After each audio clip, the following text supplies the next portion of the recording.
भारत माता की वंदे वंदे। সমবেত প্রিয় ছাত্রছাত্রীবৃন্দ, শিক্ষাকর্মী, শিক্ষক, শিক্ষিকা এবং বিদ্যানুরাগী ভদ্রমণ্ডলী, প্রাক্তন আচার্যগণ এবং ঐতিহ্যবাহী বহু ইতিহাসের সাক্ষী এই বিদ্যা মন্দিরের সঙ্গে যুক্ত ব্যক্তিবর্গকে পশ্চিমবঙ্গ সরকারের পক্ষ থেকে, আমার পক্ষ থেকে আমার দুটো ভূমিকা আছে।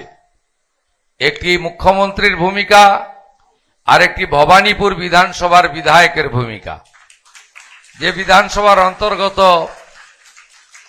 এই বিদ্যা মন্দির, আমি সকলকে প্রথম বয়স অনুযায়ী প্রণাম, শ্রদ্ধা, শুভেচ্ছা, অভিনন্দন এবং ধন্যবাদ জ্ঞাপন করছি। আমি প্রথমেই মাননীয় রাজাবাবুকে, যিনি এই বিদ্যা মন্দিরের প্রধান শিক্ষক, ধন্যবাদ জানাবো। আজকের একটি পবিত্র এবং ঐতিহাসিক দিনে ডক্টর শ্যামাপ্রসাদ মুখার্জি, যিনি আমাদের প্রাতঃস্মরণীয়,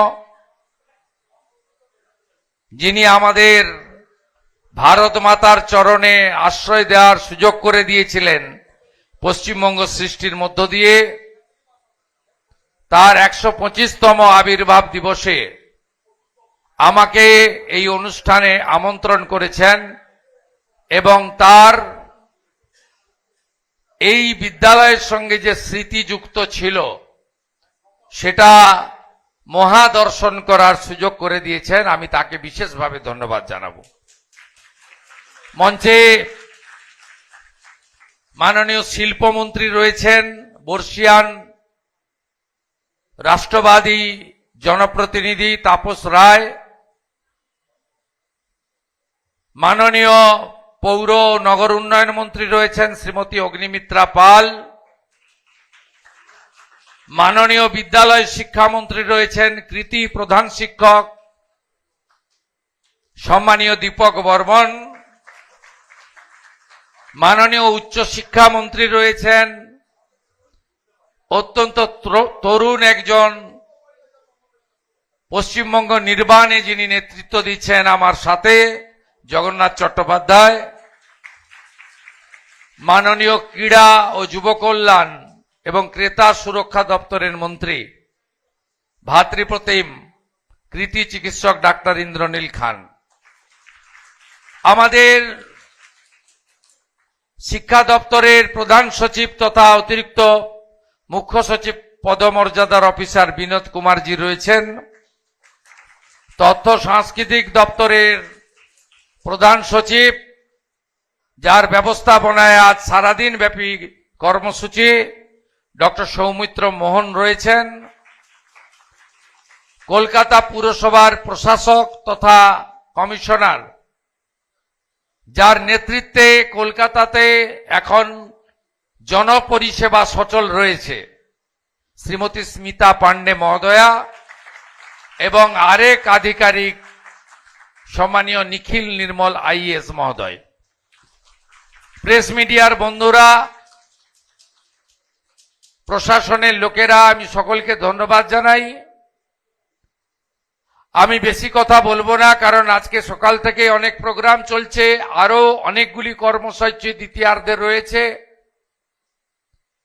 এই বিদ্যালয়ের সঙ্গে ডক্টর শ্যামাপ্রসাদ মুখার্জির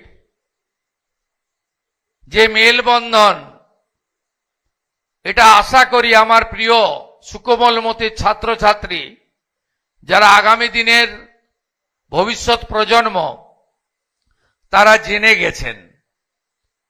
যেটা আপনাদের জানা নেই, দুজন শিক্ষামন্ত্রী এখানে আছেন, আধিকারিকরা রয়েছেন। আগামী শিক্ষাবর্ষ থেকে পশ্চিমবাংলার পাঠ্যপুস্তকে ডক্টর শ্যামাপ্রসাদ মুখার্জির পশ্চিমবঙ্গ সৃষ্টি, রাষ্ট্রপ্রেম, অখণ্ড ভারতের ভাবনা, বিশেষ করে আমাদের এই পশ্চিমবঙ্গ ভূমিকে ভারত মাতার চরণে আশ্রয় নেওয়ার যে সুযোগ করে দিয়েছিলেন, তার আইনসভার বক্তৃতা, পরবর্তীকালে ভারত সরকারের শিল্পমন্ত্রী সহ একাধিক মন্ত্রী হিসেবে তার যে যোগদান, স্বাধীনোত্তর ভারতবর্ষে রাষ্ট্র পুনর্গঠনে এবং কলকাতা বিশ্ববিদ্যালয়ে শিক্ষার প্রসারে তার যে যোগদান অবদান ইত্যাদি আমাদের বর্তমান এবং আগামী প্রজন্মকে বিদ্যালয়ের সিলেবাস ব্যবস্থা থেকে ইউনিভার্সিটি পর্যন্ত মুদ্রিত, পঠিত এবং চর্চিত এই তিনটি বিষয় হওয়া উচিত বলে আমি মনে করি। এই বিদ্যালয়ের প্রাক্তনী হিসাবে ডক্টর শ্যামাপ্রসাদ মুখার্জি 1906 থেকে 1917 তার ইতিহাস প্রধান শিক্ষক তার স্বল্প সময়ের বক্তৃতায় উল্লেখ করেছেন। সঞ্চালক মহোদয়, মাননীয় সহশিক্ষক, এই বিদ্যালয়ের পরিচালনা ব্যবস্থায় তার ভূমিকা 1924 থেকে 1938 সুন্দর করে উল্লেখ করেছেন। আমি অত্যন্ত গর্বিত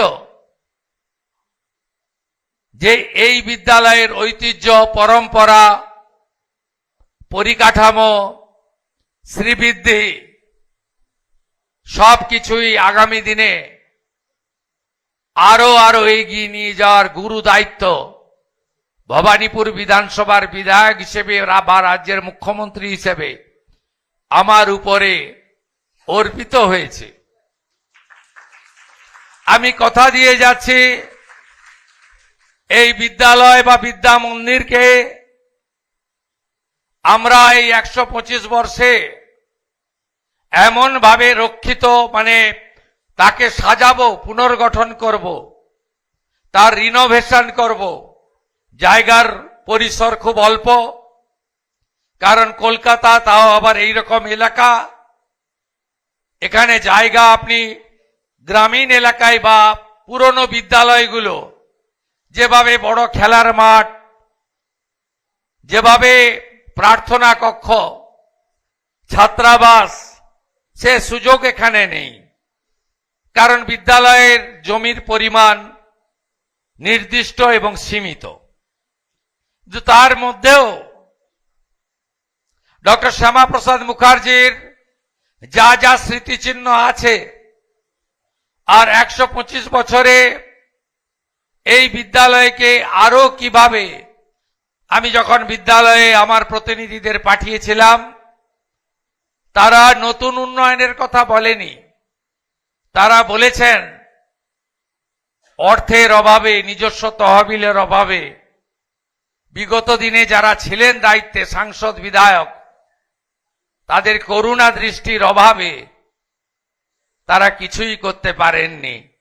আমার কাছে সামান্য অনুরোধ করেছিলেন, রিনোভেশন করে দিন, এই বিদ্যালয়টাকে আমরা রক্ষা করতে চাই এবং তার যে নির্মাণ অবয়ব আছে তার পরিবর্তন না করে আমি এখানে বিদ্যালয় শিক্ষামন্ত্রীকে অনুরোধ করেছি পিএম শ্রীতে যাতে এটি অন্তর্ভুক্ত হয়। আমি স্কুল এডুকেশন দপ্তরের প্রিন্সিপাল সেক্রেটারিকে বলেছি, অটলজির নামাঙ্কিত যে স্কিম ভারত সরকারের রয়েছে সেই স্কিমে এই বিদ্যালয়কে যুক্ত করা যাতে যায়। আমি বিধায়ক হিসেবে এই অর্থবর্ষে এলাকা উন্নয়ন তহবিলে যে 1 কোটি টাকা পাবো, তার মধ্যে এই বিদ্যালয়ের রিনোভেশনের জন্য আমি 25 লক্ষ টাকা দেব। কলকাতা মিউনিসিপাল কর্পোরেশনের কমিশনার মহোদয়া, তিনি আমার নোডাল কাজ করেন এখানে, এমপিএমএল এর কাজ, তার কাছে আগস্ট মাসেই পৌঁছে যাবে। তার আগে কমিশনার মহোদয়া ইঞ্জিনিয়ার পাঠাবেন এবং ইঞ্জিনিয়ার মহোদয় যা যা আপনাদের প্রয়োজন আছে এই ছোট্ট টাকাতে কি করা যায় করবেন। আমি মাননীয় ডক্টর সৌমিত্র মোহনকে বলবো কারণ তথ্য সংস্কৃতি দপ্তরের পূর্ণমন্ত্রী আমি, আমার হাতেই দপ্তর। এই বর্ষে আমরা 200 কোটি টাকা খরচ করছি ডক্টর শ্যামাপ্রসাদ মুখার্জির 125 ফুট উঁচু মূর্তি নির্মাণ সহ অন্যান্য কাজে। তার মধ্যেও তার এই বিদ্যালয়ের জন্য আমরা কিছু করতে পারি কিনা সে ব্যবস্থাও আমাদের মাননীয় প্রধান সচিব তথ্য সংস্কৃতি দপ্তর তার ভাবনার মধ্যে রাখুক, এটাও আমি চাইব। সবাই খুব ভালো থাকবেন এবং ডক্টর শ্যামাপ্রসাদ মুখার্জি থেকে স্বামী বিবেকানন্দ পর্যন্ত সকলের আরাধ্য দেবী ছিলেন কিন্তু ভারত মাতা। আমি এই বিদ্যালয়ের 1000 জন ছাত্রছাত্রীর জন্য, যার পুরনো নাম মার্গারেট এলিজাবেথ নোবেল, যার পরবর্তী নাম ভগিনী নিবেদিতা, তার লেখা একটি ইংরেজি বই পাঠাবো। বইটির নাম the master as I saw him. সেই বইতে মূল বিষয় আছে ভগিনী নিবেদিতার চোখে তার মাস্টার গুরুদেব স্বামী বিবেকানন্দ কেমন ছিলেন। সেখানে বলা আছে the queen of adoration was his motherland. স্বামীজির চোখে তার আরাধ্য দেবী ছিল ভারত মাতা। আমাদের বর্তমান প্রজন্ম ডক্টর শ্যামাপ্রসাদ মুখার্জিকে একটাই সম্মান দিতে পারেন আপনারা যারা ছাত্রছাত্রী এবং বিদ্যানুরাগী আছেন, nation first, nation first, nation first. সবাই ভালো থাকবেন।